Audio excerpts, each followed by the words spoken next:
আমরা আলোচনা করছিলাম অসংযুক্ত হস্তমুদ্রার 22 নম্বরে আছে ভ্রমরা হস্ত। মধ্যমা এবং আঙুলকে মিলিয়ে তর্জনীকে ঝুঁকিয়ে আঙুলকে মলের ওপর রেখে দিলে এবং শেষ দুটো আঙুলকে সোজা দাঁড় করিয়ে দিলেই তৈরি হয়ে যায় ভ্রমরা হস্ত।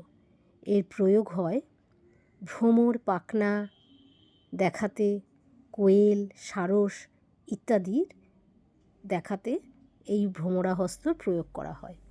এরপরেই আছে হংসাস্য। তর্জনী মুদ্রাকে অগ্রভাগ থেকে মিলিয়ে শেষ আঙুলকে ছড়িয়ে দিলেই তৈরি হয়ে যায় হংসাস্য হস্তমুদ্রা। এই মুদ্রার প্রয়োগ হয় সূত্রবন্ধন, প্রদীপ জ্বালানো ইত্যাদি দেখানোর জন্য। এরপরেই আছে হংসপক্ষ। যখন সর্বশীর্ষ হস্তকে কনিষ্ঠার আঙুলকে সোজাসুজি টান দেওয়া হলে তখন কিন্তু তৈরি হয়ে যায় হংসপক্ষ হস্তমুদ্রা। এরপরেই আছে সমদংশ। পদ্মকোষ মুদ্রাকে যখন আঙুলকে বারে বারে খোলা বন্ধ করা হয় তখন বলা হয় সমদংশ হস্তমুদ্রা। উদর, বলিদান, পাত্র ইত্যাদি দেখানোর জন্য এই মুদ্রার